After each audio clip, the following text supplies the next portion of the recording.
The full draft totals 9,941 words within the 71.3% window, with the hook at exactly 150 words and each section close to its target. Here is the complete script. The old man's fingers closed around the little girl's wrist and yanked her off her feet. She screamed. Not a tantrum scream, the kind of scream that empties a child's lungs and stops 100 strangers cold. "He's not my grandpa. He's not my grandpa." The man kept smiling. He kept dragging her toward a black van with the engine running, and every single person in that crowded market looked away. Every person except two: a woman who dropped a tray of bread and started sprinting, and a stranger in a gray coat who crossed that square without hesitating. The woman's name was Lena. The screaming girl was her daughter, and the stranger in the gray coat was the most powerful alpha king walking this earth.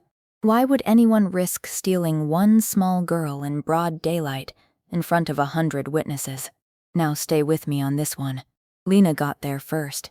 She hit the old man's arm with both hands, clawing at his grip, screaming her daughter's name. Millie, 6 years old, 40 pounds, dangling from his fist like a doll. And the old man did not let go.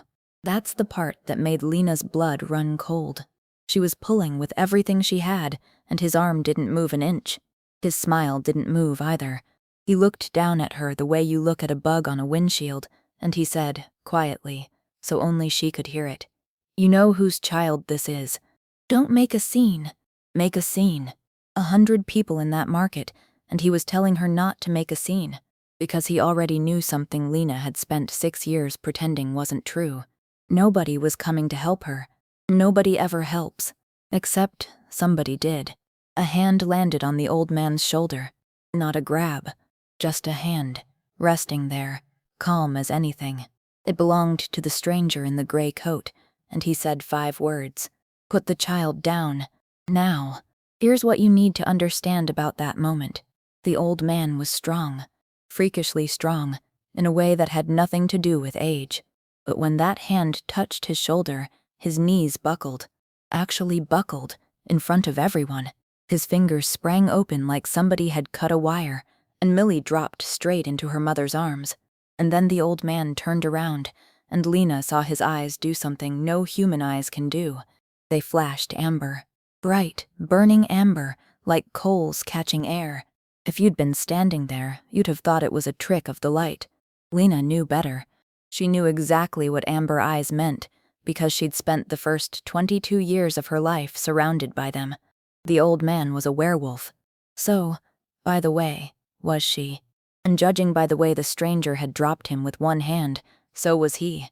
3 wolves standing in a human farmer's market on a Saturday morning, and only one of them was smiling. The old man straightened his coat, looked past the stranger like he wasn't even there, and fixed his eyes on Lena. "Silver Ridge remembers you, girl," he said. 7 days. Then he walked to the black van, climbed in, and it pulled away, easy as you please. No hurry. No fear. That's what scared her most. Millie was sobbing into her mother's neck. Lena was checking her wrist, her arms, her face, running on pure adrenaline. And then the stranger crouched down to Millie's level and said, "You did the right thing, screaming like that. Loud is smart." Millie stopped crying. Just like that. Then he stood, and he held out his hand to help Lena up off her knees, and Lena, without thinking, took it. Big mistake. Or the best thing that ever happened to her, depending on how you look at it. The moment their skin touched, a jolt went up her arm like she'd grabbed a live fence. Her heart slammed. His head snapped toward her like she'd slapped him, and she watched this huge, calm, terrifying man go completely still and whisper one single word. "Mate." Now, if you don't know what that word means to a wolf, let me catch you up, because everything in this story hangs on it. Wolves get one fated mate. 1. The bond is supposed to be sacred, unbreakable, written into your blood before you're born. Finding your mate is the single biggest moment of a wolf's life.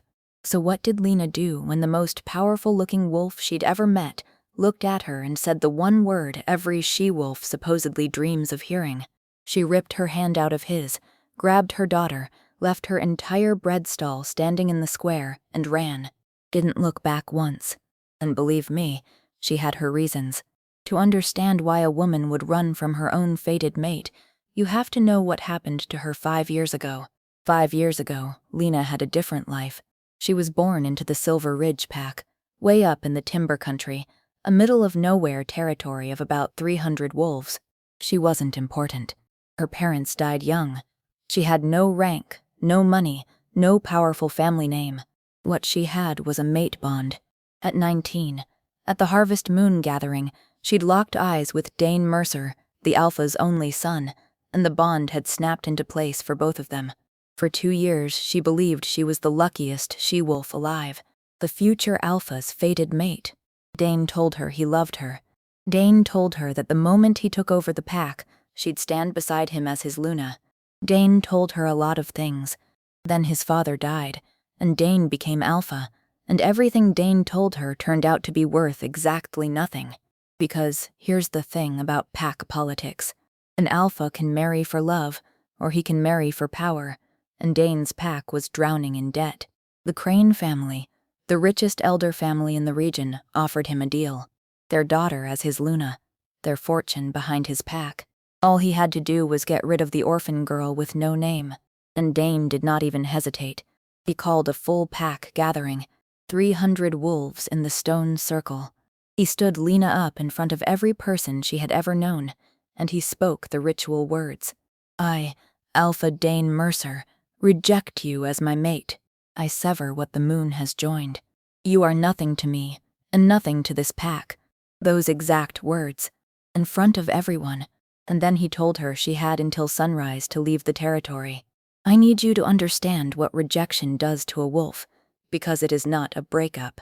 When a mate bond is severed by rejection, something inside the rejected wolf tears. Lena hit the ground in that stone circle screaming, in front of 300 people, and not one of them moved. When she got back up, the wolf inside her, the other half of her soul, the voice that had been with her since she was 13, had gone silent, completely silent. She couldn't shift anymore, couldn't feel her own instincts. The healers have a word for it. Dormant. Most wolves whose animal goes dormant waste away within a couple of years. They just stop wanting to be alive. Lena didn't have that option, because 2 weeks after Dane threw her out, sick and alone at a truck stop 90 miles from anywhere, she found out she was pregnant. Dane never knew. That's important, so hold on to it. She never told him, never filed the birth with any pack registry, never went back. She walked into the human world with nothing, and she built a life with her bare hands. A little town called Halloway, far from any pack territory, a rented cottage with a crooked porch, a bakery stall at the Saturday market that did well enough to keep the lights on, and a daughter, Amelia, Millie, the only good thing to come out of the worst year of her life. For 6 years, Lena's entire existence had one single rule. Nobody finds out what Millie is, because Millie wasn't just a wolf's daughter. Millie was an Alpha's daughter, with an Alpha bloodline sleeping in her veins, and in the world Lena came from, that made her valuable. Not precious valuable. Valuable like money. And lately, the bloodline had stopped sleeping. It started small. About a year back, Millie hearing conversations from 3 rooms away and repeating them at dinner. Millie taking a fall off the porch railing that should have broken her arm, and the bruise fading before bedtime. And then, a month ago, the thing that kept Lena up at night, Millie got angry over a broken toy, looked up at her mother, and her brown eyes flashed gold.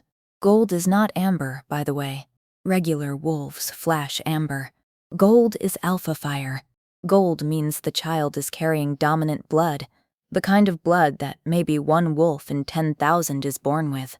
Lena stood in her kitchen that night and understood that her daughter was heading toward her first shift years too early, and there was no pack, no healer, and no help for 100 miles. Then the old man showed up at the market. Now you know why she ran.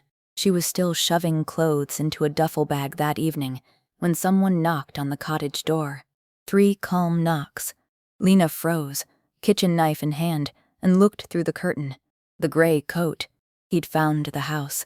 Of course he'd found the house. He'd had her scent since the square. She opened the door with the chain on, and the stranger stood back off the porch, hands where she could see them, and introduced himself. My name is Kieran Blackwood. And Lena's stomach dropped through the floor, because everyone in her old world knew that name. Kieran Blackwood was not some traveling wolf. Kieran Blackwood was the Alpha King, the wolf who had ended the border wars, unified more than 40 packs under one crown, and personally put 2 rogue warlords in the ground. The most feared man in the wolf world was standing in her yard, and he was her fated mate. He didn't push. Give him that. He didn't say a word about the bond, didn't ask to come in. He asked one question. Who was the man at the market? And Lena, standing behind a chain lock that both of them knew he could snap with 2 fingers, looked the king of every wolf in the north dead in the eye and lied. I have no idea. Kieran studied her for a long moment. Then he nodded, like the lie was her right, and said, There's a man named Tomas across the road. He'll be there all night. He answers to me. And he left. Just left.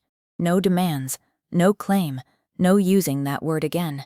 Lena locked the door, checked on her sleeping daughter, and told herself they'd be gone by morning, before this king, this bond, this whole world she'd escaped could close its hand around Millie.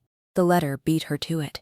It came at dawn, hand-delivered, heavy cream paper with a wax seal she recognized instantly, the pine and dagger of Silver Ridge. Her old pack. Inside was a single page, written in formal pack legal language, and it took her 3 tries to read it because her hands were shaking so badly. It was called A Claim of Blood, filed by Elder Aldrich Crane, senior elder of Silver Ridge, on behalf of Alpha Dane Mercer. It stated that the child known as Amelia, daughter of the exile Lena, carried the verified bloodline of the Silver Ridge Alpha, and that under the law of blood, a child of Alpha descent is the property of her sire's pack. Property. That was the actual word on the page. The claim gave Lena 7 days to surrender her daughter voluntarily, and at the bottom, under the seal, someone had written 1 line by hand. The girl comes home. How is up to you? Aldrich Crane. The old man in the market had been Elder Crane himself, Dane's father-in-law. The man whose money had bought Lena's rejection 5 years ago had come in person to take her child. And here's what you have to understand about pack law. It's real law. Humans have their courts and their police, and none of it touches this. Wolf disputes are settled by pack tribunals, and pack tribunals answer to elders, and Lena was an exiled, packless, dormant she-wolf with no rank, no advocate, and no rights. Under the law of blood, she wasn't even Millie's legal guardian. Dane was. A man who didn't know his daughter existed until someone needed her bloodline had more claim to Millie than the mother who raised her. So Lena did the only thing a woman with no legal moves left can do. She loaded her car to run. She had the trunk half full when Kieran Blackwood stepped out of the tree line. And this time, she didn't get to control the conversation, because Millie got to him first. Her daughter, who hid from strangers, who had been taught her whole life to trust no one, walked straight across the yard and took the Alpha King's hand. You're the man who made the bad grandpa let go, she said. And then Millie's eyes flashed gold, right there in the open morning light, and Kieran Blackwood went very, very still. He looked at the gold fading out of a 6-year-old's eyes. He looked at the packed car, and he said, You won't make the county line.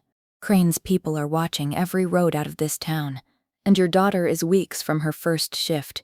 When it hits her, and it will hit her like a train, she'll need wolves around her, or she could die. You know that. He crouched down, picked up the stuffed rabbit Millie had dropped, and handed it back to her. Then he looked at Lena. I'm not asking you to trust me. I'm asking you to let me stand between that man and your daughter. That's all. You can hate me the entire time. And Lena, out of roads, out of time, and out of options, said yes. Here's what protection by an Alpha King actually looks like, because it surprised Lena too. It wasn't a castle. Kieran took 3 rooms at the Halloway Inn, put 6 of his personal guard on rotating watch around the cottage, and had a gray-haired woman named Seraphine, his second and the sharpest lawyer in the wolf world, drive up from the capital overnight. Lena set terms and he agreed to every one of them. Millie keeps going to school. Lena keeps her stall. Nobody says the word mate. Kieran wrote it all down like a man signing a treaty, and then he did something that threw her completely. He asked if he could be the one to walk Millie to school. Not a guard. Him. The king. And Millie, traitor that she was, said yes before her mother could open her mouth. Meanwhile, Seraphine went to work on the claim of blood, and the first thing she found made no sense. Silver Ridge had known where Lena was for over 2 years. A PAC investigator had located her, filed a report, and nothing happened. For 2 years, nothing. Then, 6 weeks ago, everything moved at once. The claim drafted, the paperwork rushed, Elder Crane traveling personally to a human town he wouldn't normally spit on. Seraphine put the question to Kieran over the cottage kitchen table, and it hung there. Why now? What changed 6 weeks ago? Lena answered it without meaning to. She was pouring coffee, and she said, "That's around when Millie's eyes started flashing." Seraphine and Kieran looked at each other, and neither of them said a word. They didn't want to take the thought to its logical end. Not yet. While the adults dug through PAC law, something else was happening. And honestly, it's my favorite part of this whole story. Kieran Blackwood, the man 40 PACs were terrified of, got adopted by a 6-year-old. It started with the school walks. Then it was Millie demanding he judge her drawing contest. 1 contestant, first prize guaranteed. Then it was Saturday pancakes, which he burned, badly, because it turns out the Alpha King had never once cooked for anyone. But the thing that mattered happened on a Tuesday. Millie lost her temper over homework, and the gold came up in her eyes, and panic came with it, because she knew the rule. Hide it. Always hide it. And Kieran knelt down in front of her and let his own eyes flood gold, calm as sunrise, and said, "It's not a monster. It's just yours. Breathe with me." She breathed. The gold settled. And from that day, Millie stopped being afraid of what was in her. Lena watched all this from the doorway, and something in her chest started to ache in a way she didn't have a name for. Then, on a Thursday evening, she got the name. Kieran was carrying a sleeping Millie in from the car, and his arm brushed Lena's shoulder, and from somewhere deep under 5 years of scar tissue, Lena heard a sound she thought she'd lost forever. A single, faint sound inside her own chest. Her wolf. Dormant. Dying. Gone silent since the stone circle, and it had just stirred. For him. She had to walk out to the porch and grip the railing to keep her legs under her. Believe me when I tell you, she didn't know whether she wanted to laugh or cry or run. A wolf coming back from dormancy isn't supposed to be possible, and it was happening. So that night, for the first time, she told him everything. The stone circle. The 300 silent wolves. The exact words Dane used. Kieran listened without moving, and when she finished, he asked her one question. "Do you want him dead?" Not rhetorically. That's the part that shook her. He asked it the way you'd offer to fix a fence. She said no, and he nodded, and then he told her his own truth. 41 years old, a king for 11 of them, and he'd never courted anyone, because a king's mate becomes a target the day she's named. He'd assumed the moon simply hadn't given him one. "Then you grabbed my hand in a market," he said, and I understood I'd just been waiting. He looked at her, and he made her a promise. "The bond is yours to take or leave. I will never speak of it first again, but nobody touches your daughter while I breathe. Now, here's a piece of wolf law you need before we go any further, so stay with me for 30 seconds, because everything later turns on it. A rejected wolf cannot form a new mate bond. The tear from the first rejection blocks it, like a broken bone that healed crooked. There are only 2 ways it can ever be undone. The one who spoke the rejection willingly revokes it, word for word, or the one who spoke it dies. That's it. That's the whole list, which meant that even if Lena wanted Kieran, even with her wolf stirring back to life, the bond between them could never actually close. Not while Dane Mercer, the man who had thrown her away for money, held a 5-year-old rejection over her soul like a padlock. Keep that in your pocket. We're coming back to it. There was one evening in the middle of all this that I have to tell you about, because it's the hinge the whole romance turns on. Millie was asleep. Lena and Kieran were on the crooked porch with cold coffee, going over guard rotations, and at some point the talking just stopped. He was close. The bond was pulling, the way it does, and Lena caught herself leaning in. Then the stone circle came up behind her eyes, 300 silent faces, and she flinched back so hard she knocked her cup off the rail.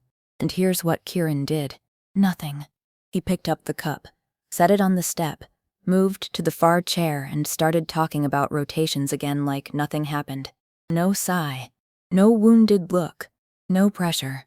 Later she stood in the doorway and said, "It's not that I don't." He didn't turn around. He said, "I know. I've got nothing but time." That was it. That was the whole scene. And Lena went to bed that night and cried. Not because she was sad, but because she'd forgotten a man could just wait. 4 days into the 7, they came for Millie in broad daylight. She was at the school playground, afternoon recess, when a delivery truck parked on the wrong side of the fence, and 2 men came over it fast. They never got within 20 feet of her. Thomas and another guard named Bren hit them mid-stride, and the fight lasted 11 seconds. One attacker went down and stayed down. The other one, Bren, pinned alive, and Kieran arrived 4 minutes later to ask him questions. He never got to ask one. The man bit down, foam came out of his mouth, and he was dead before he hit the grass. A hollow tooth packed with wolfsbane paste. Understand what that means. Pack soldiers don't carry suicide teeth. Hired professionals carry suicide teeth, the kind that cost more money than the entire Silver Ridge pack had. Somebody with very deep pockets wanted no trail leading back. The playground attack left a mark on Millie, and I think it's important we don't skip past that. That night she wouldn't sleep in her own bed, and when Lena finally got the reason out of her, it wasn't the fight that scared her. It was the crowd at the market weeks before. "Nobody helped, Mama." I screamed the loudest I could, and they just kept shopping. 6 years old, and she'd already learned the worst lesson the world teaches. Kieran was in the doorway when she said it, and he came and sat on the floor by her bed, the king of 40 packs, cross-legged on a rag rug, and he made her a promise with the formal cadence wolves, save for oaths. "Amelia, as long as I am alive, when you scream, someone is coming. Every time." That is now a law of the North. Millie studied him the way kids study adults who make big claims, and then she nodded and went to sleep in her own bed. Lena stood in the hallway with her hand over her mouth. Her wolf stirred again that night. Stronger. That same night, Seraphine laid 3 folders on the kitchen table. And this is the moment the story gets bigger, even though nobody in that kitchen knew it yet. She'd been searching pack records for anything like Millie's case, and she'd found 3. 3 other claims of blood filed in the last 14 months, in 3 different packs, hundreds of miles apart, each one targeting a child under 10, each child carrying dormant alpha-line blood, each claim filed by a different elder, and each family that fought back went quiet within weeks, withdrew their objections, stopped answering letters. One family left their pack entirely, and nobody could say where they'd gone. Kieran turned the folders over one by one and said, "Different packs, different elders, same lawyer drafting the claims." Seraphine nodded. They told themselves it might be coincidence, some legal fashion spreading from one pack to the next. You and I know better, but they wanted it to be small. People always want it to be small. Then Dane Mercer himself came to Halloway. 5 years, and he walked up to her market stall on a Friday morning like no time had passed at all, in an expensive coat, wearing the exact smile Lena used to love. She didn't hear her wolf stir this time. She heard it growl. Dane looked at the bread, looked at her apron, and laughed. "The future I saved you from," he said. "Saved." Then he leaned in and dropped the act. "The tribunal sits in 10 days at the conclave. The claim is lawful and you will lose. Hand the girl over quietly, and I'll let you visit her at solstice. Fight me, and you'll never see her again." And when Lena said the king was standing with her, Dane didn't even flinch. He said the sentence Elder Crane had taught him to say. "Even your king answers to the law of blood." Here's the thing, though. He shouldn't have come in person, because Kieran was watching from across the square, and Kieran learned 2 things in 90 seconds. 1. Dane's coat was new, but his boots were coming apart at the seam, and his car was borrowed. The Alpha of Silver Ridge was broke. 2. When Dane walked away, he made a phone call, and he stood up straighter for it, the way men only do for someone they fear. So Kieran stopped studying the claim and started studying the money, and the money sang.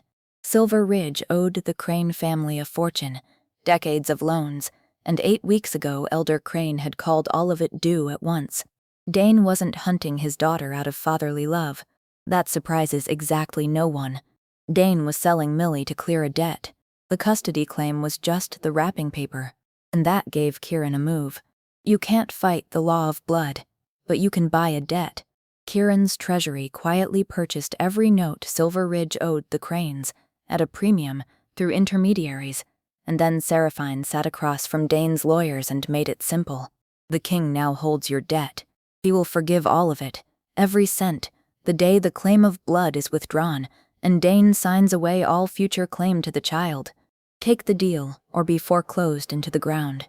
It took Dane 2 days to fold, and everyone was surprised it took that long. On a Wednesday evening, the papers arrived with seals and signatures. Claim withdrawn. Rights surrendered. Notarized before 2 pack witnesses. Seraphine checked every line 3 times and said the words out loud. It's over. Legally, no wolf alive has a claim on her. That Sunday morning, the cottage smelled like pancakes and coffee. Kieran only burned the first one, and Millie awarded him a sticker for improvement. Lena laughed until her ribs hurt, watered the porch plants, and took a nap in the afternoon sun like a woman with nothing to run from. 4 of the 6 guards rotated home to the capital. For the first time in 6 years, Lena went to bed without checking the locks twice. 3 nights later, at 4 in the morning, Lena woke to cold air moving through the cottage and found Millie's bed empty. The window stood wide open, and the 2 guards on watch were face down in the wet grass of the yard. The guards were alive, drugged, and on Millie's pillow, where her head should have been, someone had left a single sheet of parchment, and what was printed at the top of it changed everything about this story. It wasn't the pine and dagger of Silver Ridge. It was a ring of 9 stars, the seal of the Circle of Elders, the supreme council of all 40 packs, the body that wrote the law of blood itself. The document was called a writ of transfer, and it said the guardianship of the child Amelia had been reviewed and reassigned by order of the full circle, ratified 6 days ago. 6 days.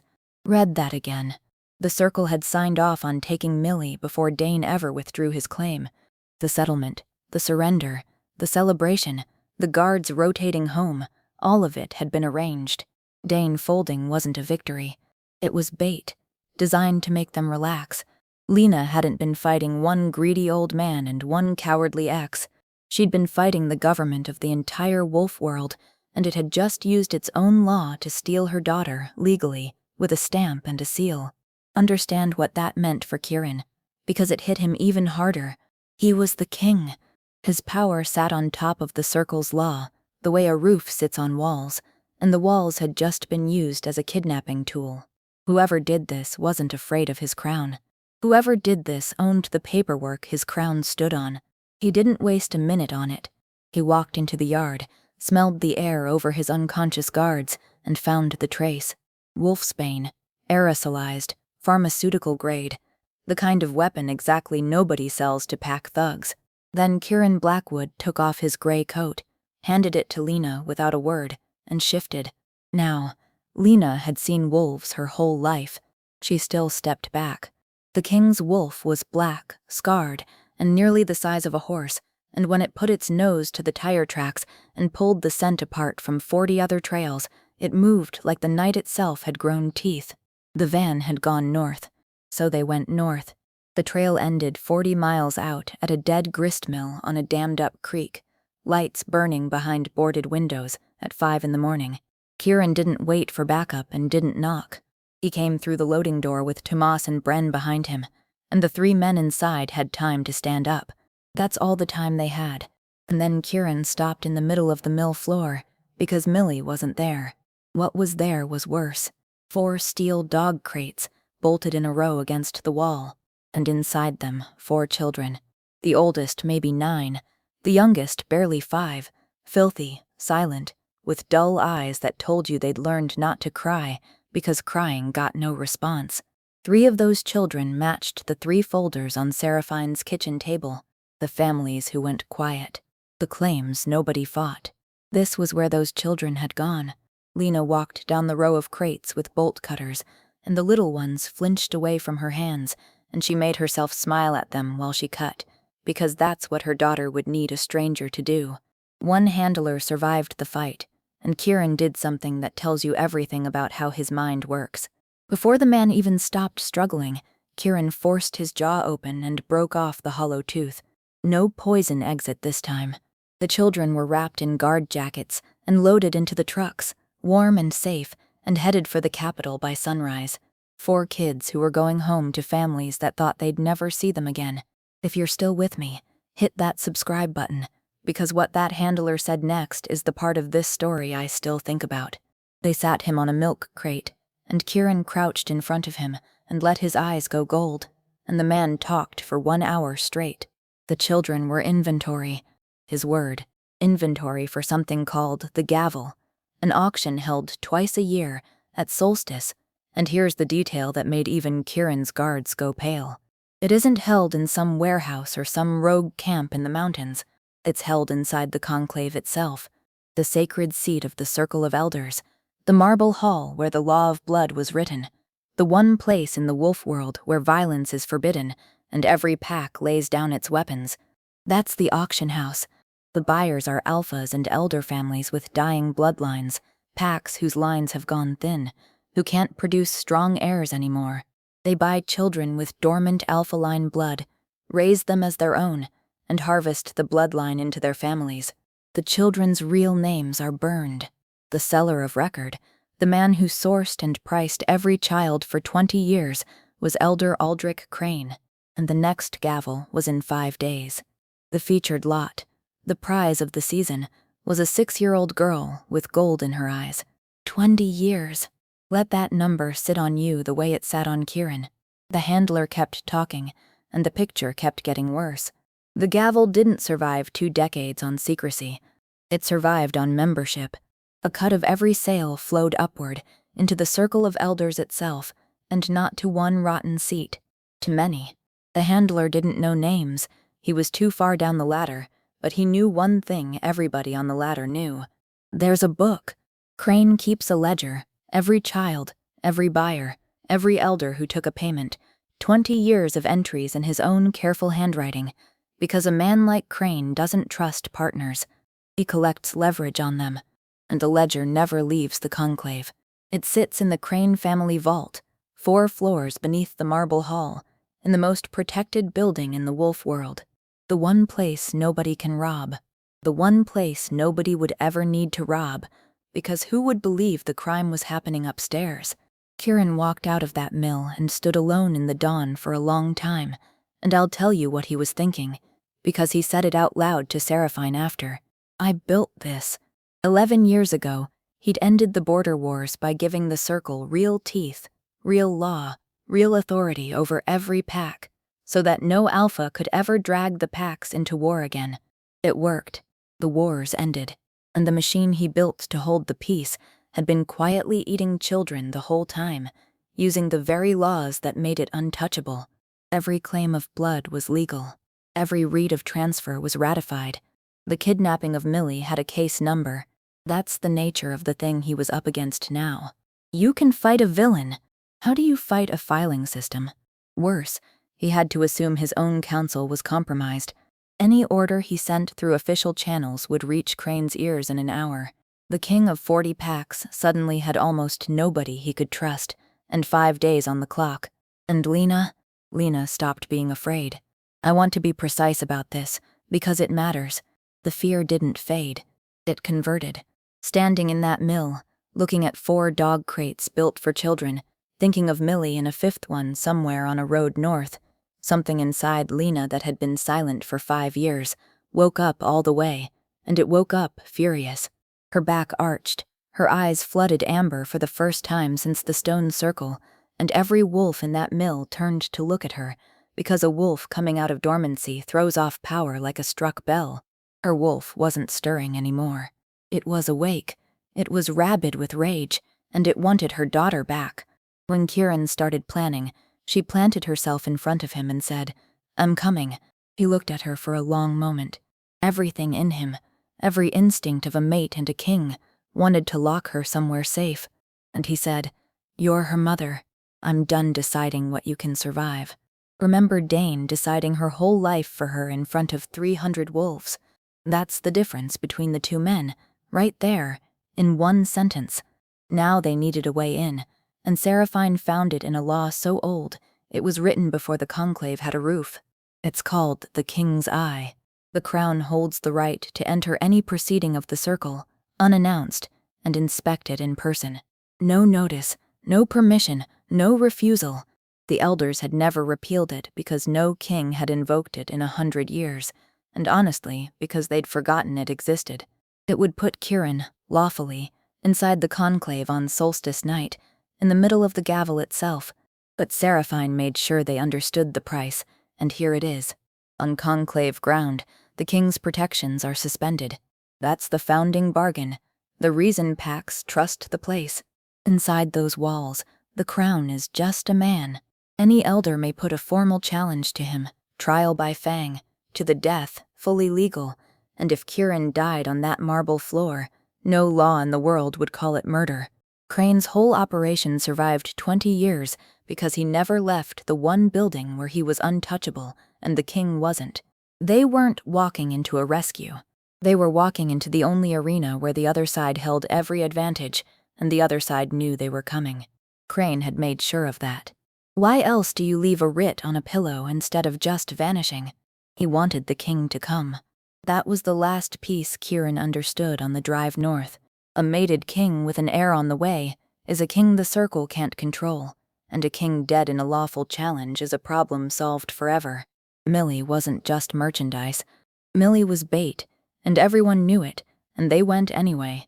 They drove 30 hours with 4 wolves Kieran trusted with his life, which was now the exact number of wolves he trusted at all.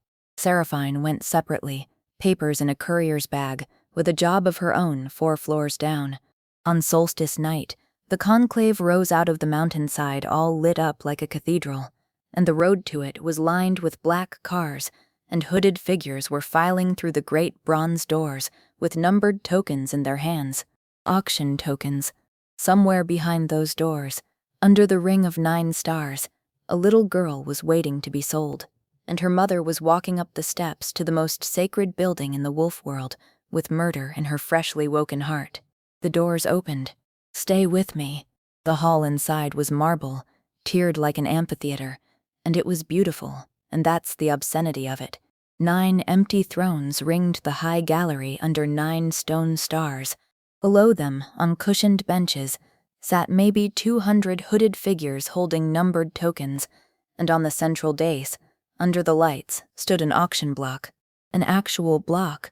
Kieran and Lena came in among the late arrivals, hoods up, tokens bought off a broker, and stood at the back through 2 lots. I won't describe the 2 lots. I'll tell you they were children, and the bidding was polite, and the room applauded softly like it was an evening of chamber music. Lena's nails were cutting her own palms bloody inside her sleeves. And then the auctioneer called the featured lot, and Elder Aldrich Crane himself walked onto the dais, leading a small girl by the wrist, and every screen in Lena's mind went white. Millie was clean. They'd dressed her up like a doll for sale, brushed her hair, put her in a white dress. Crane raised his free hand for quiet and made his pitch, and listened to what this man said, in the holiest building in the wolf world, to 200 witnesses. Forgive an old man's sentiment. This is my granddaughter, gold-eyed, alpha-line, verified twice, the strongest blood the gavel has offered in a decade. I part with her for the good of our kind. My granddaughter.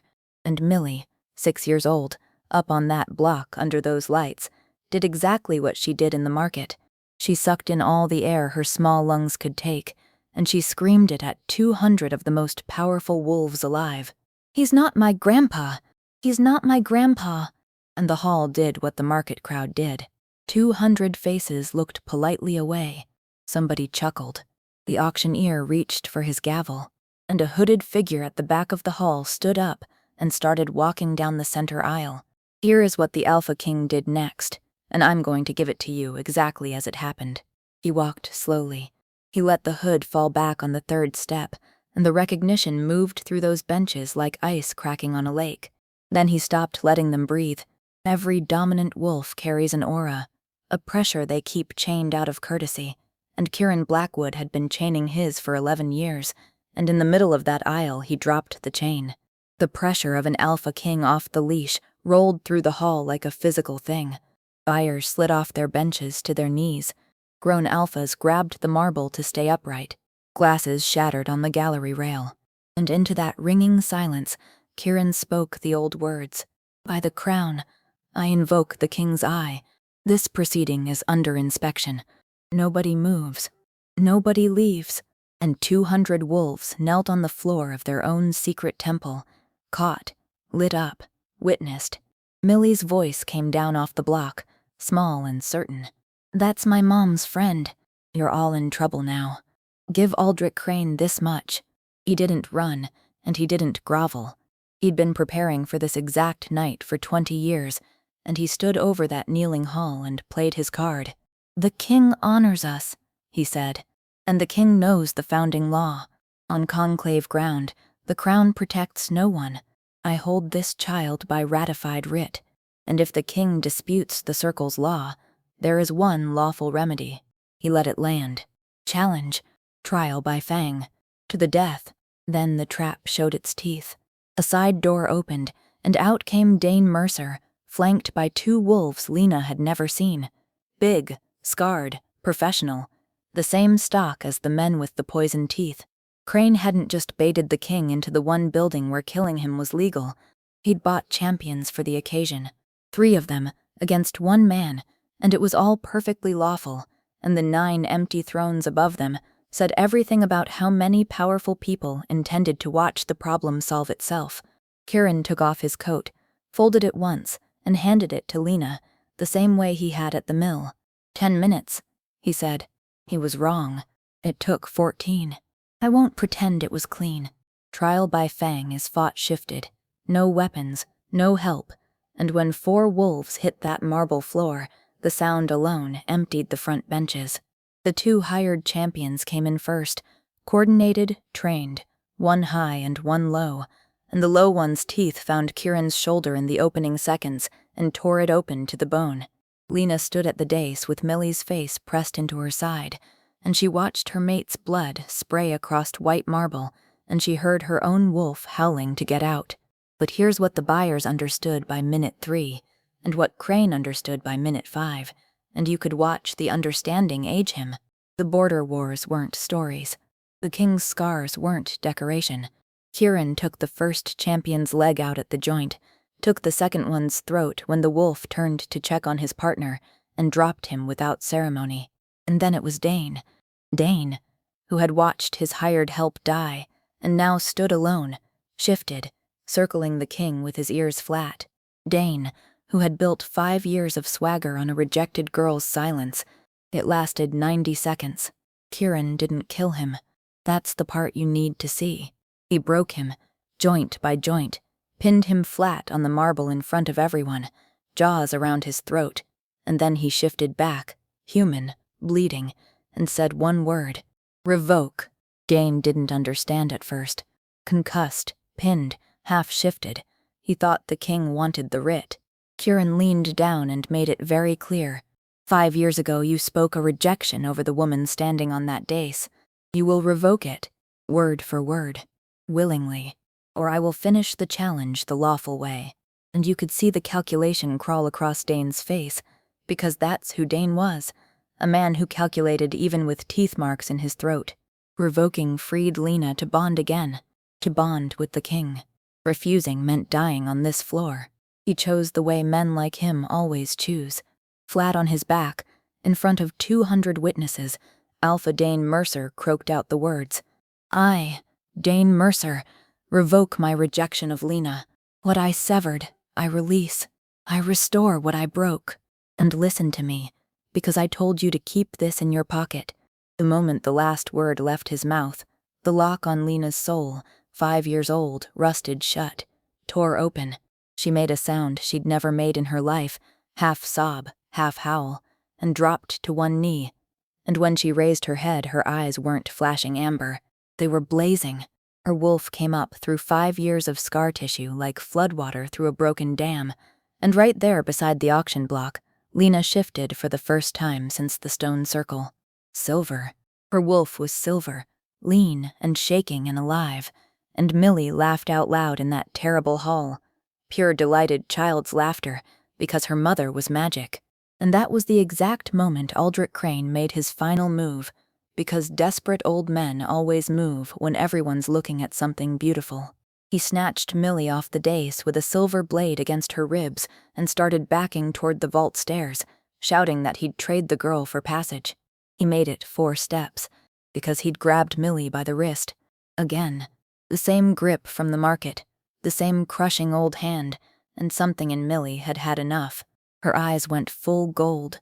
Her first shift strength arrived weeks early, and all at once, and she sank brand new teeth into his hand to the bone. Crane screamed and dropped the blade, and then a silver wolf hit him at full speed and pinned him to the marble, jaws wide over his face, and did not bite. Lena held him there, shaking with the want of it, and didn't bite. Her daughter was watching. That's a control no one in that hall had shown all night. And then the bronze doors opened one more time, and Seraphine walked up the center aisle with dust on her coat and a ledger under her arm. While the challenge had the whole building's attention, she'd been 4 floors down with a courier's bag and a locksmith's kit, and she had it. 20 years of Aldrich Crane's careful handwriting. Kieran stood in the middle of that hall, bleeding through his shirt, and read names into the silence. 9 sitting elders of the circle, payment by payment. 14 alphas. 61 children, each with a price next to a name. He read every child's name. All 61. It took 11 minutes, and nobody in that hall was permitted to move while he read, and by the end, hooded buyers were weeping, and I don't believe for 1 second it was conscience. It was the doors. Kieran's 4 guards were on the doors, and every token was numbered, and every number was a name in a book. Then the Alpha King rendered judgment from the floor of the conclave, with his own blood on the marble.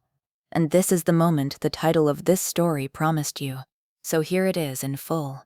He stripped the 9 elders where they stood, and bound them for trial. He dissolved the circle of elders, the body that had governed the Pax for 200 years, suspended pending reconstruction, its powers returned to the crown. He declared the law of blood, the law that made children property, abolished, wiped, dead, effective that second.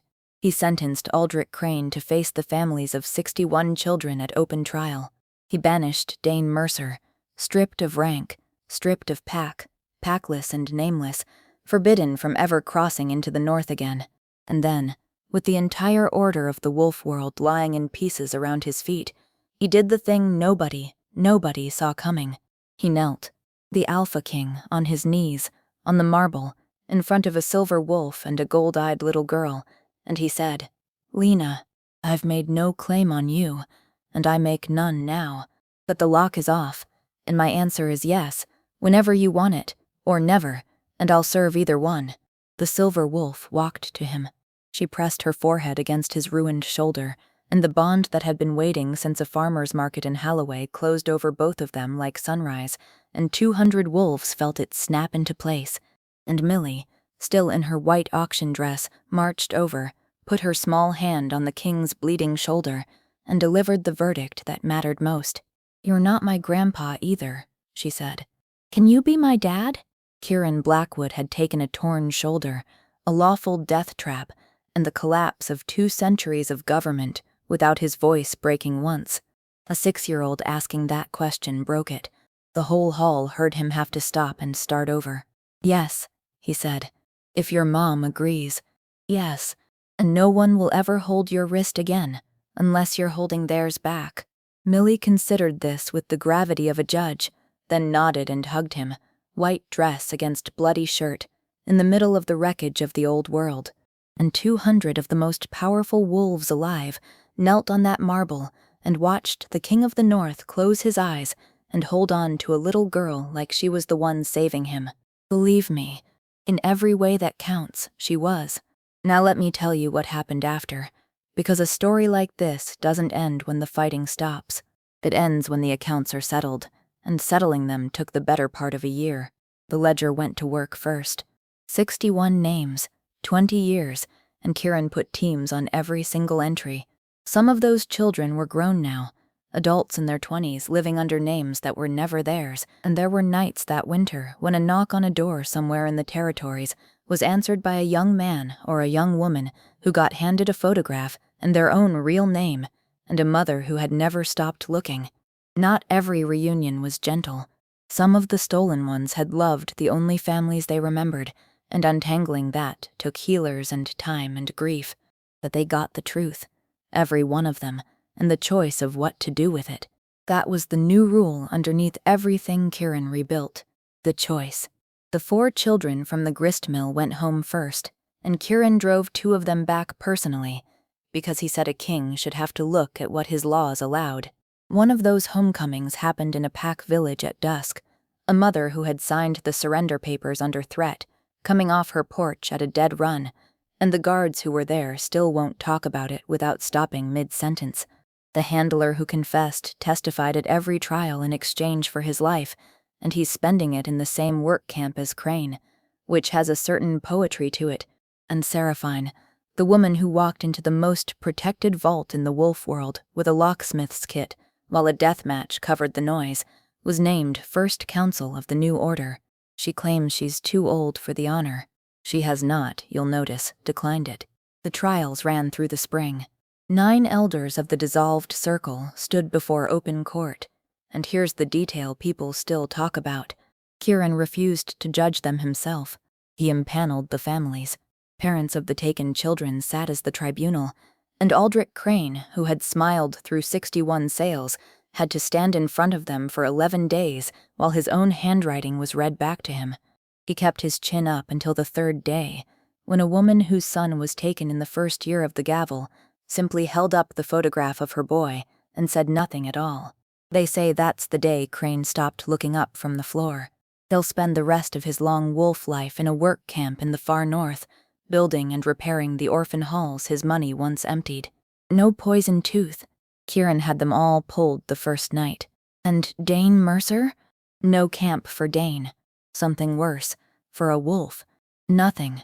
He walked out of the conclave stripped of rank, pack, name, and territory, a rogue with no one, and the last confirmed sighting had him washing dishes in a human city, alone, which for a man who sold his own daughter to be somebody is about as close to justice as this world offers.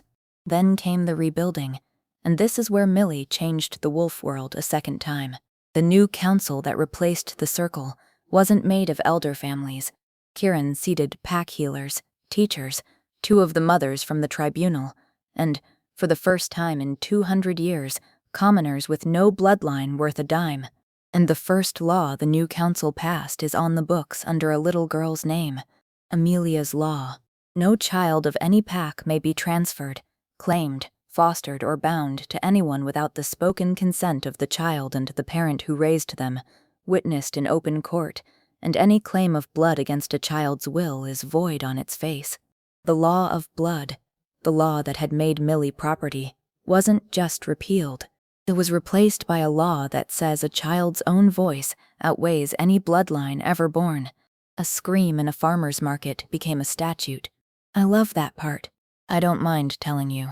And Lena, who started this story as a packless, dormant, rejected exile sprinting across a market square, ended it as the Luna Queen of the North, and she did it entirely on her own terms.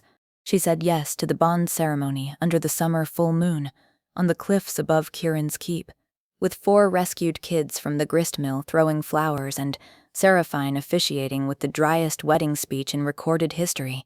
When the ceremony ended, 2 wolves ran the ridgeline until dawn, one black as the gaps between stars, one silver as the moon on water, and the packs below listened to the king and his Luna howl and understood that the North had a family at the head of it now, not just a crown. And Monday morning, and I want you to know this is true, The Luna Queen drove back to Holloway and opened her bakery stall. She still runs it most Saturdays. The bread's gotten better, she says. She's finally relaxed enough to let the dough rise slow. And there's one more piece of closure I want to hand you, because Lena earned it. In the spring, she went back to Silver Ridge. Her choice. Nobody sent her. The pack had a new alpha by then, a quiet border captain the Crown appointed after Dane's banishment, and when the exile who'd been thrown out 5 years earlier walked into the territory as Luna Queen of the North, 300 wolves gathered in the stone circle to receive her. The same circle, the same stones, some of the same faces that had watched her hit the ground and done nothing. She stood in the center where she'd once been broken, and they waited for whatever she'd come to say. And Lena looked around that circle for a long, quiet minute. Then she said, "I forgive the ones who were afraid.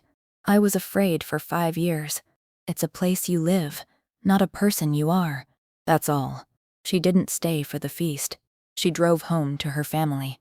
But they say the stone circle at Silver Ridge holds a naming feast for every new child now, girl or boy, ranked or common, and every child's name is spoken by the whole pack out loud. Nobody in that pack will ever again be nothing to anyone. Millie's first shift came that autumn, right on schedule this time, with her mother's silver wolf on one side and her father's black one on the other. Yes, her father. The adoption was formalized in open court the same week as the bond ceremony, first petition ever filed under Amelia's law, and the judge made a point of asking Millie for her spoken consent, as the law she was named for requires. She stood up on the courtroom bench so everyone could see her and shouted, "Yes," obviously. And when the shift took her that first cold night, it didn't hit her like a train after all. She came through it easy, laughing, and trotted out into the frost as a gold-eyed pup who chased both her parents' tails until sunrise. The strongest bloodline the gavel ever priced, and the price turned out to be wrong. She was never worth money. She was worth everything. So here's where I'll leave you. 1 year later, almost to the day. Saturday morning, Holloway Farmers Market. The same crowded square where this whole thing started. The bread stalls busy, and in the middle of the crowd, a man's fingers close around a little girl's wrist and swing her clean off her feet, and she screams loud enough to stop 100 strangers cold. But listen to the scream. It's laughter. It's Kieran, in the same gray coat, swinging Millie up onto his shoulders while she shrieks and grabs his hair, and Lena watches from the stall with flour on her hands, laughing too. A vendor who doesn't know them smiles and asks Millie if that's her grandpa up there. And Millie, from the king's shoulders, delivers it one last time, loud and proud for the whole square to hear. "He's not my grandpa. He's my dad." And this time, nobody looks away. The whole market watches, and what they see is just a family, which was the only thing she was screaming for in the first place. Somebody heard her. That's the entire story. When a child screams the truth, be the one who stops. You never know. It might just change everything.